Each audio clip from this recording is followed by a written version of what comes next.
പക്ഷെ കേക്ക് കേക്കാ ഓ തല്ലാൻ വരുന്നവനെ കേക്ക് കൊണ്ടുവരാം. വെറൈറ്റി കേക്കുകളാണ് ഞങ്ങൾ ഉണ്ടാക്കുന്നത്. എളുപ്പല്ലോ ഈ അറിവുള്ള സാധനങ്ങൾ കിട്ടാൻ. ഇപ്പൊ കിട്ടിയവർക്ക് നല്ല പണിയെടുത്തിട്ടുണ്ടാവൂലേ? താൻ തൊട്ടെന്റെ പാശി പറയണേ. താൻ വിചാരിച്ചത് വെള്ളയപ്പങ്ങാടിൽ വെള്ളയപ്പം ഉണ്ടാക്കുന്ന ഒരു ടീം ടീം ടീം എന്ന് പറഞ്ഞുണ്ടാക്കിയതാ. ഇത് കഷ്ടപ്പെട്ടിട്ട് കിട്ടുള്ളൂ.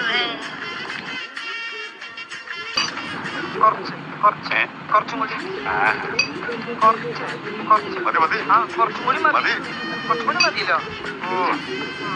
എനിക്ക് ഇതിനെ കുറിച്ച് നല്ല ധാരണയാണ്. കാരണം I watch so many videos. എന്റെ എനിക്ക് ഡീറ്റെയിൽസ് ഒക്കെ അറിയാം. ഡ്രൈ ഇൻഗ്രീഡിയൻസ് സെറ്റിംഗ് എല്ലാം അറിയാം.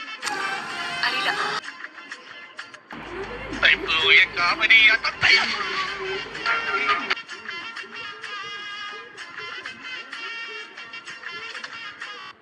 ഗുരുവായൂരപ്പ ഇന്ദ്രജാലക്കാരാ തന്താപ്പ് നിങ്ങട്ട് മറുമായം